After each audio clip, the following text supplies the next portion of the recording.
वचन 8, इससे पवित्र आत्मा यही दिखाता है, मतलब इससे पवित्र आत्मा क्या दिखाता है? यही दिखाता है कि जब तक पहला तंबू खड़ा है तब तक पवित्र स्थान का मार्ग प्रकट नहीं हुआ।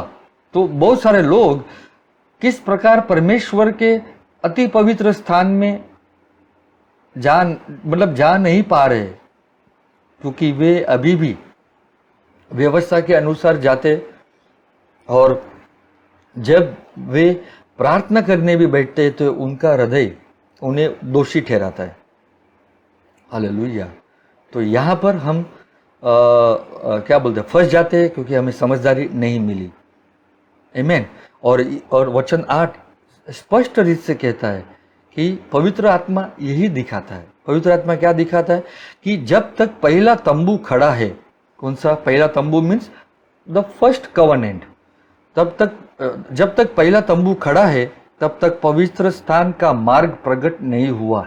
तो हमारे जीवन में भी जब तक आप मूसा की व्यवस्था के अनुसार अगर जाओगे, जो 10 आज्ञा है और उसके साथ साथ बहुत सारी दूसरी भी आज्ञा दी गई थी, it is inclusive of everything which is called law, व्यवस्था। तो जब तक आप व्यवस्था के द्वारा जाओगे तो परमेश्वर का पवित्र स्थान का मार्ग जो है वो प्रकट नहीं हुआ। हालेलुया। तो हम किस प्रकार जाए, आगे बढ़ेंगे। और यह तंबू तो वर्तमान समय के लिए एक दृष्टांत है, मतलब आज की तारीख में अभी वो दृष्टांत हो गया। तो अभी हम दृष्टांत में न जाए, क्योंकि हम सही में जाए, क्योंकि यीशु मसीह उस मार्ग है, सत्य है और जीवन है। और यह तंबू तो वर्तमान समय के लिए एक दृष्टांत है, जिसमें ऐसी भेंट और बलिदान चढ़ाए जाते हैं जिनसे आराधना करने वालों के विवेक सिद्ध नहीं हो सकते। हालेलुया। तो आज भी अगर लोग मतलब क्या बोलते हैं, अगर व्यवस्था के अनुसार जाते, लेकिन आज हम लोग एक नहीं करते, भेंट और बलिदान नहीं चढ़ाते। मूसा की व्यवस्था आज भी यहूदी लोग मानते हैं, लेकिन भेंट और बलिदान नहीं चढ़ा रहे। उस समय की बात जब लिखी थी, क्योंकि वे भेंट और बलिदान चढ़ा रहे थे जिससे आराधना करने वालों के विवेक सिद्ध नहीं हो सकते। मतलब यहूदी लोग जो इस प्रकार भेंट और बलिदान चढ़ाते थे, तो उनका विवेक जो है वो शुद्ध नहीं हो सकता था। हालेलुया। क्योंकि वो जब आराधना करते थे, उन्हें हर वक्त उनके हृदय में मतलब उनके विवेक में, उनका कॉन्शियंस में ये दोष लगा रहता था और वे साफ नहीं हो पाते थे। वचन 10, इसलिए कि वे केवल खाने पीने की वस्तुओं और भांति भांति के स्नान विधि के आधार पर शारीरिक नियम है जो सुधार के समय तक के लिए नियुक्त किए गए थे। हालेलुया। वचन 11, परंतु जब मसीह आने वाली अच्छी अच्छी वस्तुओं का महायाजक होकर आया, तो उसने और भी बड़े और सिद्ध तंबू से होकर, जो हाथ का बनाया हुआ नहीं, अर्थात इसी सृष्टि का नहीं, और बकरों और बछड़ों के लहू के द्वार नहीं, पर अपने ही लहू के द्वारा एक ही बार पवित्र स्थान में प्रवेश किया और अनंत छुटकारा प्राप्त किया। हालेलुया। तो यीशु मसीह ने देखिए किस प्रकार जो विवेक शुद्ध नहीं हो सकता था भेड़ और बकरों को बलिदान देकर, लेकिन अपना ही बलिदान एक ही बार देकर उसने सारे लोगों को मतलब सारे लोगों का विवेक शुद्ध किया। हालेलुया।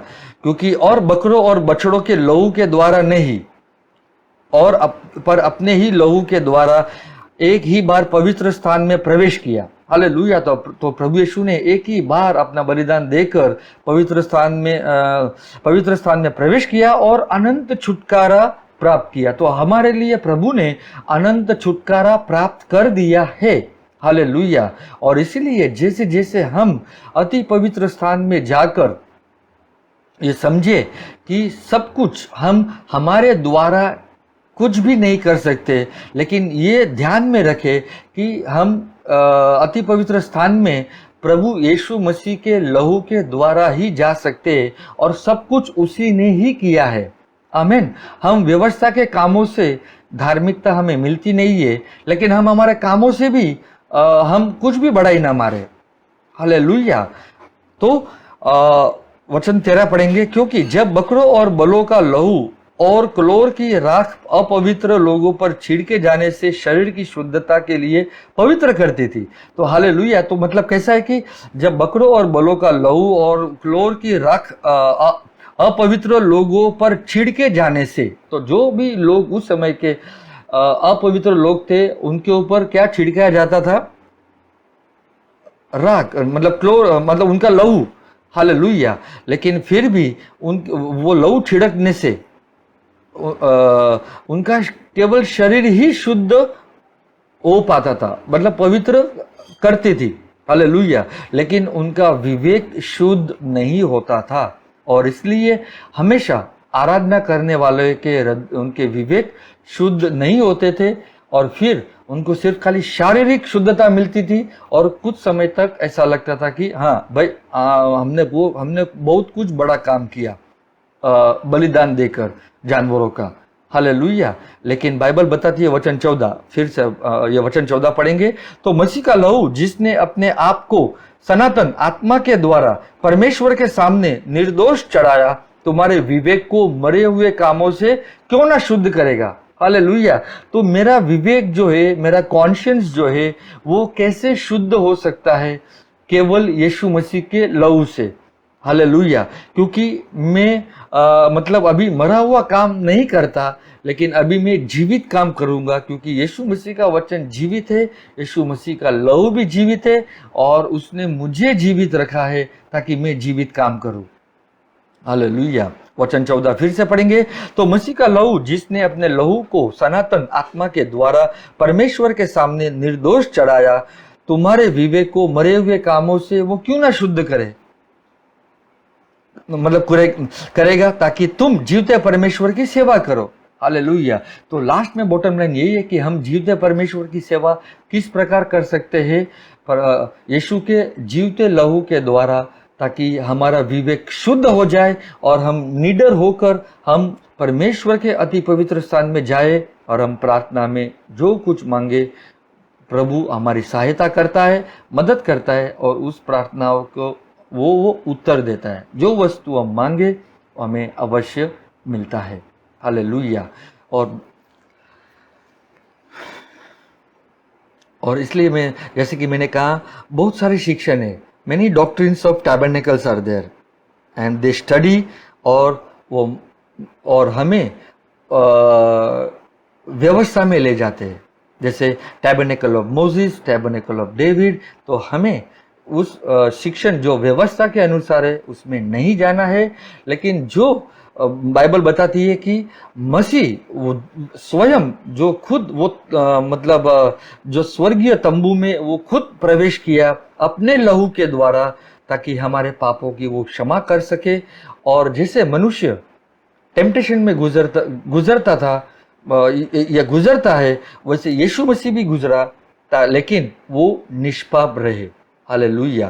तो हम भी मसीह के द्वारा अति पवित्र स्थान में हम जा सकते हैं। आमीन। जैसे ओल्ड टेस्टामेंट में कैसा था, एक दैट मीन्स ओल्ड टेस्टामेंट में जो मतलब तंबू था, एक बाहर का रास्ता, फिर आता है पवित्र रास्ता, मतलब पवित्र जगह, और फिर आती है अति पवित्र स्थान। मतलब ओल्ड टेस्टामेंट में 3 बताया जाता है, लेकिन न्यू टेस्टामेंट में यीशु मसीह ने 2 ही कर दिया, अभी एक बाहर और एक अंदर। इसलिए पवित्र स्थान और एक है अति पवित्र स्थान। आमीन। वचन इसी का ही 15 पढ़ेंगे, इब्रानियों का अध्याय 9 वचन 15।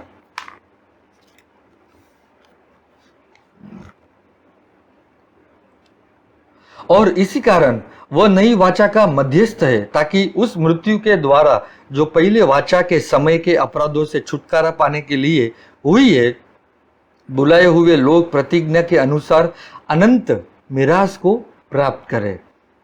और जैसे बताया जाता है कि अभी जो पुरानी वाचा है या पहली वाचा है वो अभी जा रही है या जाती रही है, और जो नई वाचा आई है वो मसीह की है, ताकि उसमें हम सदा काल मतलब सदा रहे और हम आशीषित प्राप्त करते रहे। क्योंकि जहाँ वाचा बांधी गई है वहाँ वाचा बांधने वाले की मृत्यु का समझ लेना भी अवश्य है। हालेलुया। क्योंकि ऐसी वाचा मरने पर पक्की होती है, और जब तक वाचा बांधने वाला जीवित रहता है तब तक वाचा काम की नहीं होती। मतलब जब तक यीशु मसीह जीवित थे उस वाचा का प्रभाव मनुष्य के ऊपर नहीं आ सकता था, लेकिन उसके मरने के बाद उस वाचा का अभी हम वारिस बन सकते हैं। हम वारिस बने नहीं, हम मतलब बन सकते नहीं, हम वारिस बनाए गए हैं। हालेलुया। इसीलिए पहली वाचा भी बिना लहू के नहीं बांधी गई थी। तो पहली वाचा में भी लहू के द्वारा बांधी गई थी, लेकिन अभी वो चली जाती रही है, और जो नई वाचा आई है या दूसरी वाचा आई है वो हमेशा हमारे जीवन में आशीष ही लाएगी, क्योंकि यीशु का लहू के द्वारा उस वाचा का मतलब वाचा बांधा गया है। आमीन। और हम अति पवित्र स्थान में यीशु मसीह के लहू के द्वारा ही जा सकते हैं। आमीन। इब्रानियों का अध्याय 8 वचन 12 पढ़ेंगे।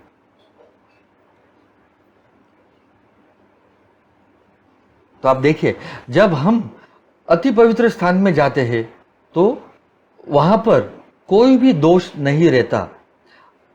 अगर दोष आता है तो यीशु मसीह के लहू से हमारे हृदय को, हमारे विवेक को हम छिड़के, ताकि हम साफ कर सके और हम पश्चाताप करें। पश्चाताप प्रभु के लिए नहीं है, ना ही लोगों के लिए है। मतलब मन फिराओ, मतलब हम मन फिराए, ना ही प्रभु के लिए, ना ही किसी और के लिए, लेकिन हम मन फिराए हमारे लिए, ताकि हमारा विवेक भी जो है वो हमें दोषी नहीं ठहराए। हालेलुया। और इसलिए बाइबल बताती है कि मैं प्रभु के अति पवित्र स्थान में आता हूँ। मैं अपनी गलती लेके आता हूँ, मैं पाप लेके आता हूँ, मेरी सोच उस वक्त खराब भी है, मेरी कमजोरी है, मेरी गलतियाँ भी है, लेकिन मैं जब उस अति पवित्र स्थान में आता हूँ तो मेरा फोकस मेरे पे नहीं रहना चाहिए, लेकिन मेरा फोकस यीशु पे रहना चाहिए, क्योंकि यीशु ने सब कुछ किया उस क्रूस पे। हालेलुया। तो हम देखें कि इब्रानियों का 8:12 में क्या बहुत ही पावरफुल शब्द कहता है प्रभु, क्योंकि मैं उनके अधर्म के विषय में दयावान हूँगा। ओहो, सभी जन ने अधर्म के काम किए, लेकिन प्रभु बताता है मसीह में आने के बाद भी अगर हम अधर्म के काम किए भी है तो प्रभु कहता है मैं अधर्म के विषय में दयावान हूँगा और उनके पापों को फिर स्मरण न करूँगा। ये बहुत ही हार्ड मैसेज है, ये अनुग्रह का मैसेज है, व्यवस्था का नहीं है, और इसलिए ये एक्सेप्ट करना बहुत ही मतलब कठिन होगा, लेकिन असंभव नहीं होगा। हालेलुया। हम एक्सेप्ट करें और समझ के, ताकि आप स्वतंत्र हो जाए। आमीन। मतलब रोमियो में एक जगह पे ये भी लिखा है कि क्या हम पाप करते रहे, लेकिन अगर आप अनुग्रह, दया और उसका प्रेम को जितना आप समझोगे उतना आप पाप नहीं करोगे। मैं पाप को बढ़ावा नहीं दे रहा हूँ, मैं अनुग्रह को बढ़ाई कर रहा हूँ। पौलुस इसके लिए रोमियो में यही कहता है कि क्या मैं पाप करता रहूं? वो स्वयं लिखता है कि नहीं, उसने भी पाप को बढ़ाई नहीं की, लेकिन वो हमें ये दर्शाता है कि यीशु मसीह ने उस क्रूस पे क्या किए, ताकि हमारा फोकस अति पवित्र स्थान में आकर ये रहे कि मेरा कुछ भी नहीं, लेकिन सब कुछ मसीह का। और इसके लिए यहाँ पर परमेश्वर कहता है मैं तेरे अधर्म के काम को ये विषय में दयावान हूँगा। Hallelujah. I will be merciful, मैं तुझ पर दया करूँगा और तेरे पापों को मैं स्मरण नहीं करूँगा। तो ज़्यादातर लोग जब वो अति पवित्र स्थान में आते अपने पापों के ऊपर ही स्मरण करते, और इसके लिए उनका हृदय जो है वो दोषी ठहराता है। व्यवस्था मुझे पाप का ज्ञान देता है। हालेलुया। और इसलिए जब अनुग्रह का जो सुसमाचार है वो स्वतंत्र करता है। हालेलुया। वचन 13, नई वाचा के स्थापन से उसने प्रथम वाचा को पुरानी ठहराई। ओ, नई वाचा जो मसीह लाया के स्थापन से, जब मसीह आया तो उसने स्थापना की नई वाचा का, तो प्रथम वाचा को पुरानी ठहराई, और जो वस्तु पुरानी और जीर्ण जो जाती है उसका मिट जाना अनिवार्य है। मतलब अभी वो पुरानी वाचा जो मूसा से आई वो चली जानी चाहिए, ताकि आप नई वाचा में रहे, न्यू टेस्टामेंट में रहे, ताकि आपको न्यू टेस्टामेंट से अच्छे ब्लेसिंग्स मिले और अच्छे जो प्रतिज्ञा है वो प्रतिज्ञा आपके जीवन में पूर्ण हो। और सबसे पहली महत्व बहुत ही बड़ी प्रतिज्ञा तो मैंने आपको बताई, वो है मसीह।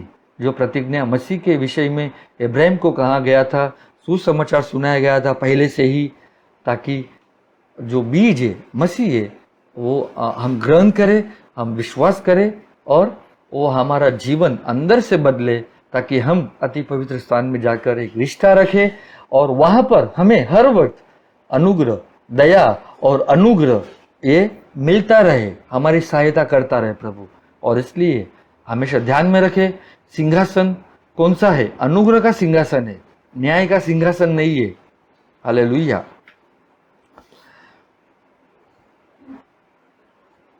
तो जो व्यवस्था है अभी वो बाहर हो गई है। अभी जो नई वाचा है मसीह लाया वो अभी हम उसी में रहे। It says the law is out and the former institution is also out. जिससे हम लोग ने ये इब्रानियों में पढ़ा ही है कि अभी वो जो पुराना तंबू है वो जब तक खड़ा है तब तक पवित्र आत्मा यह कहता है कि अति पवित्र स्थान का जो मार्ग है वो अभी तक खुला नहीं है। तो हम वो पुराना जो इंस्टीट्यूशन है, या पुराना जो तंबू है, हम उसी प्रकार न जाए अति पवित्र स्थान में, हम मसीह के लहू के द्वारा जाए। हालेलुया। तो मुझे क्यों हर वक्त धिक्कारपन होता है, मेरा हृदय मुझे क्यों दोषी ठहराता है? ज्यादातर करके वे जब प्रार्थना में बैठते तो जो उस मनुष्य ने पाप किए वो हर वक्त उनके सामने आ जाता है और उनका विवेक उन्हें वो दोषी ठहराता है। हालेलुया। और जैसे कि हमने पढ़ा, परमेश्वर हमारे हृदय से बड़ा है। नंबर 1, हम निडर होकर उसके पास आए और यीशु के लहू से हमारा विवेक हम शुद्ध करें और हम अति पवित्र स्थान में यीशु के लहू के द्वारा जाए। हम निडर होकर बिंदास अनुग्रह के ये सिंहासन के पास आए, ताकि वहां पर मुझे दया मिले और उस दया में मुझे प्रभु अनुग्रह दे। और वो अनुग्रह ये है कि परमेश्वर हमारी सहायता करे, जो भी हमें वस्तु की आवश्यकता है वो हमें प्राप्त हो। आमेन। रोमियो का अध्याय 8 पढ़ेंगे। रोमियो का अध्याय 8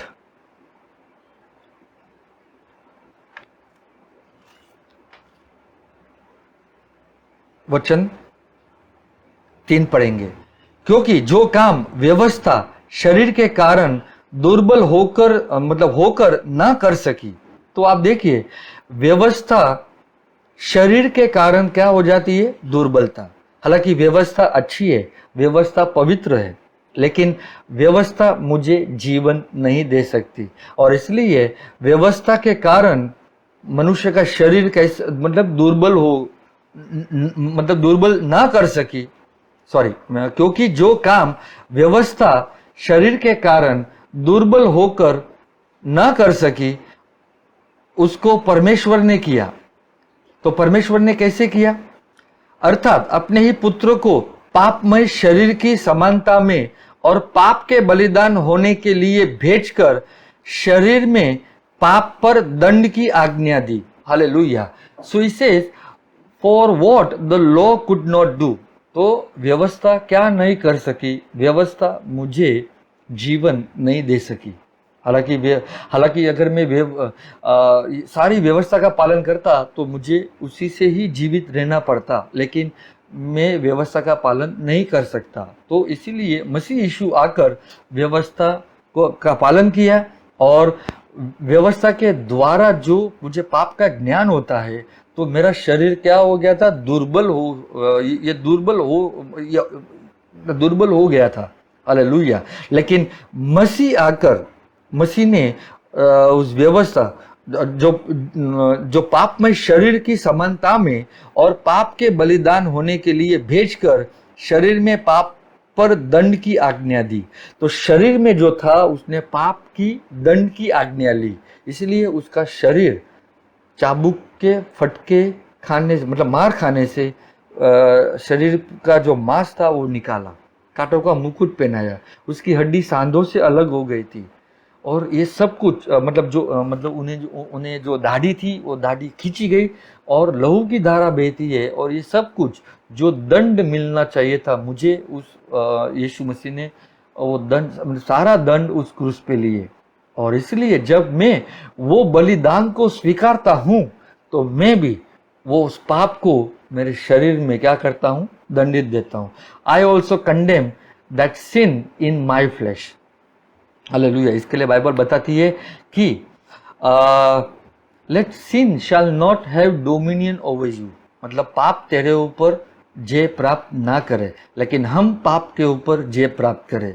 इसलिए बहुत सारे लोगों को ये पता नहीं है कि यीशु मसीह ने उस क्रूस पे क्या मतलब और एक महत्व की बात ली उस क्रूस पे, आदम से आया हुआ न्याय।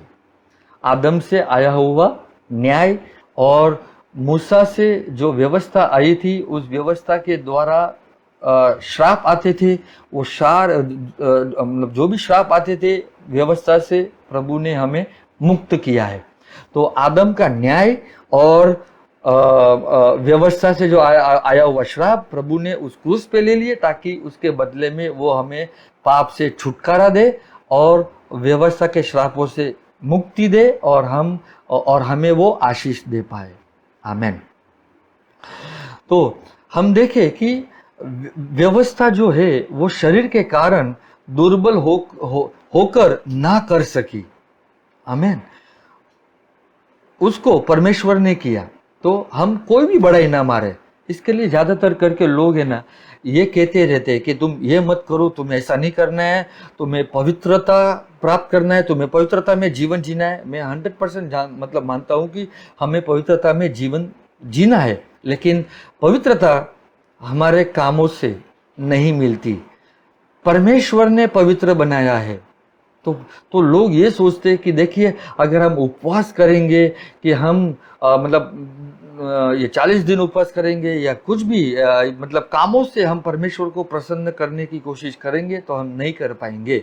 हम विश्वास के द्वारा ही प्रसन्न कर सकते हैं, लेकिन हम उपवास करें ताकि प्रभु ने कहा है, और वो उपवास इसके लिए करें ताकि हमारे अंदर से शारीरिक इच्छाएं, अविश्वास, शंका या संदेह, वो डर, ये सब कुछ निकल जाए। हालेलुया। तो विश्वास से ही हम प्रभु को प्रसन्न कर सकते हैं। आमीन। यशाया में जाएंगे, अध्याय 1,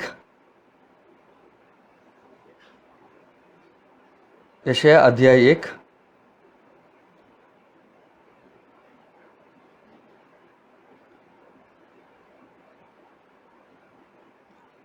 वचन 18।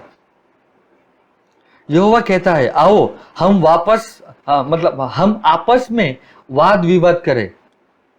जैसे इब्रानियों में लिखा, आओ अनुग्रह के सिंहासन पर, और यहां पर भी प्रभु कहता है कि यहोवा कहता है कि आओ हम आपस में वाद विवाद करें। तुम्हारे पाप चाहे लाल रंग के हो तो भी वे हिम की नाई उजले हो जाएंगे, और चाहे अर्गवानी रंग के हो तो भी वे उनके समान श्वेत हो जाएंगे। हालेलुया। तो प्रभु कहता है कि अगर तुम्हारे से पाप हुआ या गलती हुई या कोई भी प्रकार का कुछ भी मतलब तुमने कुछ किया, तो प्रभु कहता है आओ हम आपस में वाद विवाद करें। किस में करें? हम आपस में वाद विवाद करें। और प्रभु कहता है तुम्हारे पाप, तुम नहीं, हेलो, तुम नहीं, तुम्हारे पाप चाहे लाल रंग के हो तो भी वे मेरी नजर में वे हिम की नाई उजले हो जाएंगे। हालेलुया। इसके लिए यीशु का लहू हमारे ऊपर है, हमारे, क्योंकि प्रभु हमारे अंदर है। आमीन। तो हम हमारे कामों के द्वारा प्रभु के सामने कभी भी नहीं आ सकते, लेकिन हम यीशु मसीह के द्वारा, उसके लहू के द्वारा हम बिंदास आ सकते हैं अति पवित्र स्थान में। इसके लिए बहुत सारे लोग वहां पर नहीं पहुंच पाते, मतलब प्रभु के अति पवित्र स्थान में बहुत सारे लोग नहीं पहुंच पाते। उसका कारण यही है कि उनका हृदय हमेशा उन्हें धिक्कारता है और वे हमेशा फोकस, उनका ध्यान पाप के ऊपर लगा रहता है। लेकिन हमारा फोकस चेंज होना चाहिए, हमारा ध्यान चेंज होना चाहिए, बदलना चाहिए और हमारा ध्यान यीशु मसीह के क्रूस पे होना चाहिए, उसके अनुग्रह के सिंहासन पे होना चाहिए, उसके लहू पे होना चाहिए, ताकि हम निडर होकर बिंदास प्रभु के अति पवित्र स्थान में आ सकते हैं। हालेलुया।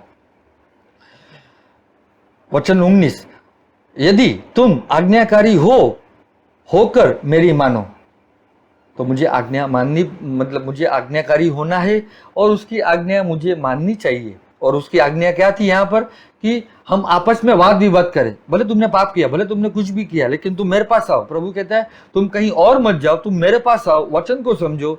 और वचन में लिखा है कि अगर तुम्हारे पाप, तुम्हारे पाप चाहे लाल रंग के हो तो भी वे हिम की नाई उजले हो जाएंगे। हालेलुया। यही और प्रभु क्या कर सकता है हमारे लिए? उसने सब कुछ किया हमारा, मतलब हमारे लिए। लेकिन लोग, जब लोगों की प्रार्थना नहीं सुनी जाती तो वे हमेशा ये कहते कि ब्रदर कि हम और क्या कर सकते हैं हमारी प्रार्थनाओं का उत्तर आने के लिए।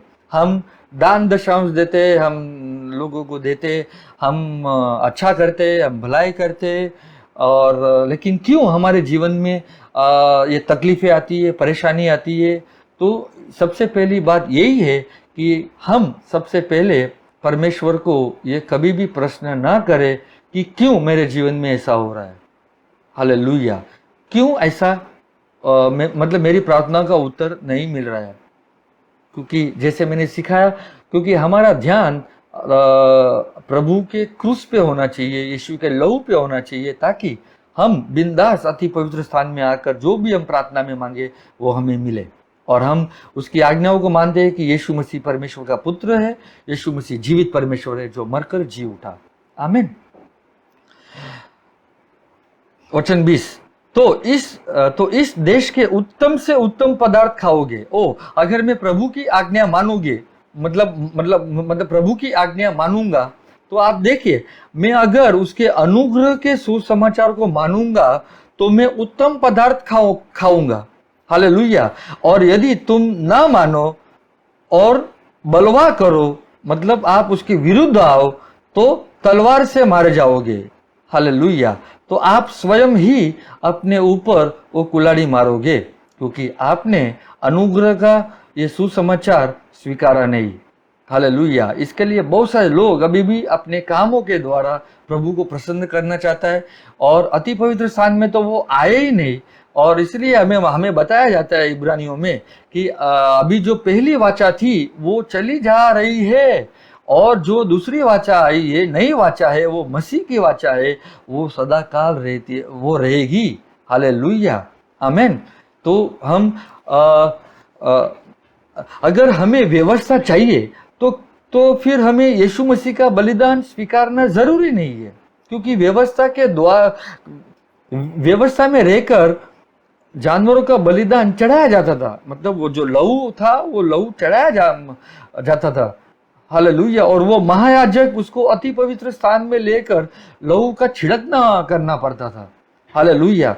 तो अगर मुझे व्यवस्था चाहिए तो मुझे जानवरों का बलिदान भी चढ़ाना जरूरी है, तो फिर मुझे यीशु मसीह का बलिदान स्वीकारना जरूरी नहीं है, और यीशु मसीह के विश्वास और उसके लहू की भी जरूरत नहीं है।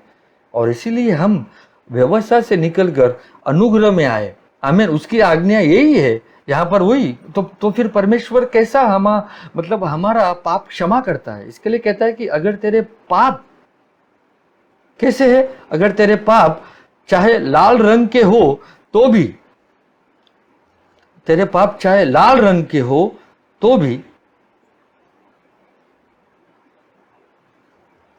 भी वे हिम की नाई उजले हो जाएंगे। That means your scenes, even though your sins are red, but it will be washed as white as snow. Hallelujah. Amen.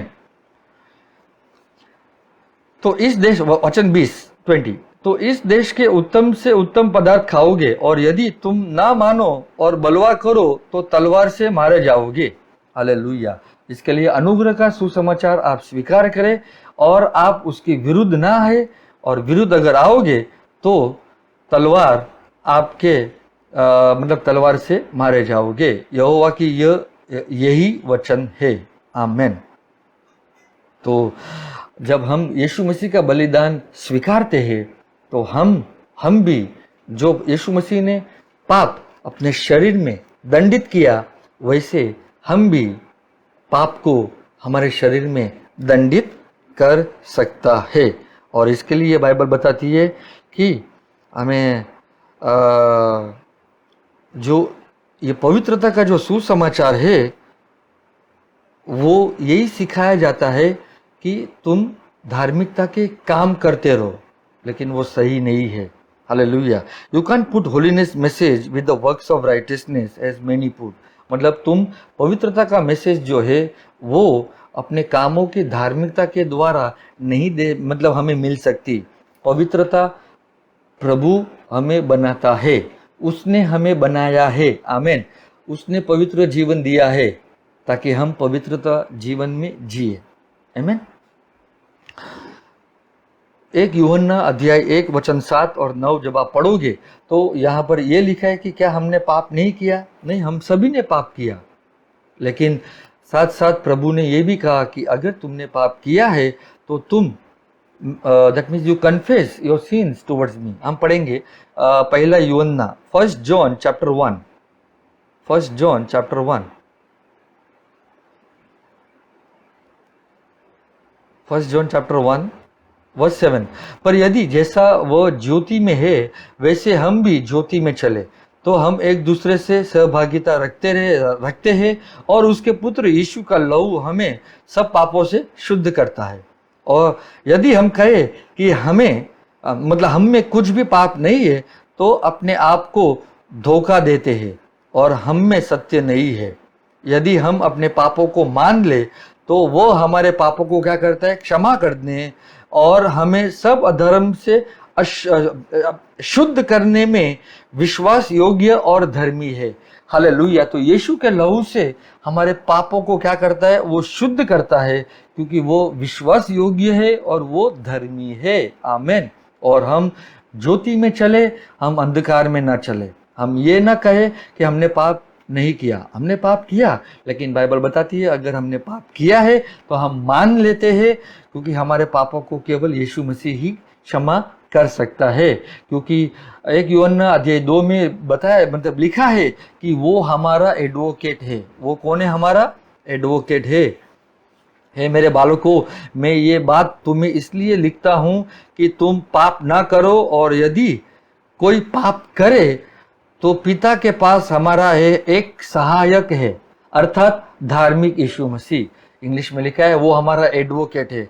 Advocate हम देखते हैं कि वे लोगों के केस लड़ता है, लेकिन हमारा एडवोकेट हमारा जो केस है, हमारा केस लड़ा है, हमें न्याय दिया है, और वो न्याय में हमें वो जजमेंट नहीं करता, मतलब जज नहीं करता, लेकिन अनुग्रह, दया और अनुग्रह देकर हमारा जीवन या उसका प्रेम देकर वो हमारा जीवन बदलता है हमें, ताकि हम यीशु प्रभु की बड़ाई करते रहे। आमेन। इब्रानियों का अध्याय 10 पढ़ेंगे। इब्रानियों का अध्याय 10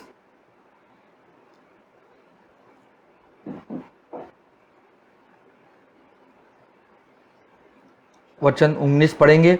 सो हे भाइयों, जबकि हमें यीशु के लहू के द्वारा उस नए और जीवते मार्ग से पवित्र स्थान में प्रवेश करने का हियाव हो गया है, जो उसने पर्दे अर्थात अपने शरीर में से होकर हमारे लिए अभिषेक किया है, और इसलिए कि हमारा ऐसा महान याजक है जो परमेश्वर का घर का अधिकारी है। हालेलुया।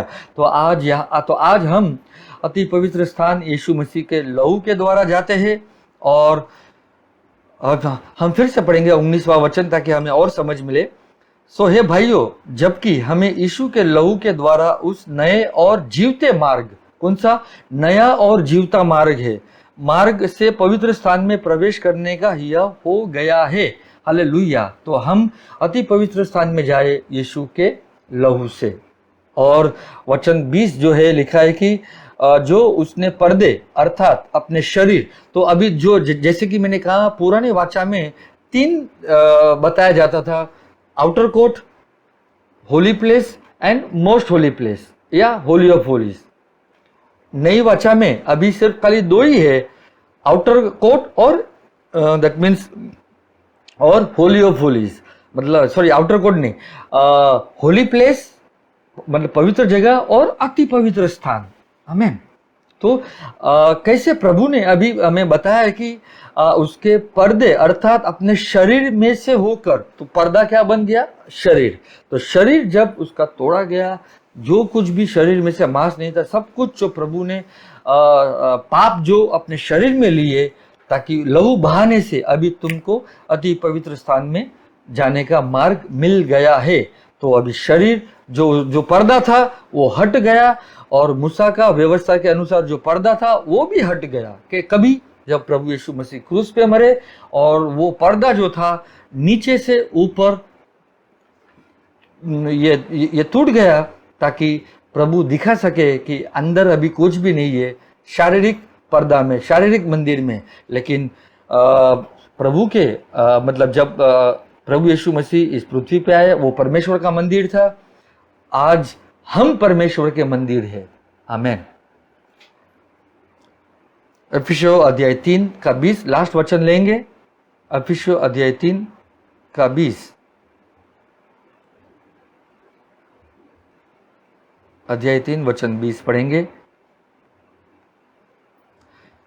अब जो ऐसा सामर्थ्य है कि हमारी विनती और समझ से कहीं अधिक काम कर सकता है।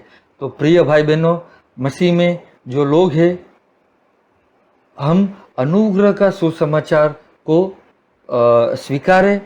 और प्रभु कहता है कि मैं तेरे पाप और अधर्म के कामों को मैं स्मरण नहीं करता, और हम बिंदास प्रभु के अनुग्रह के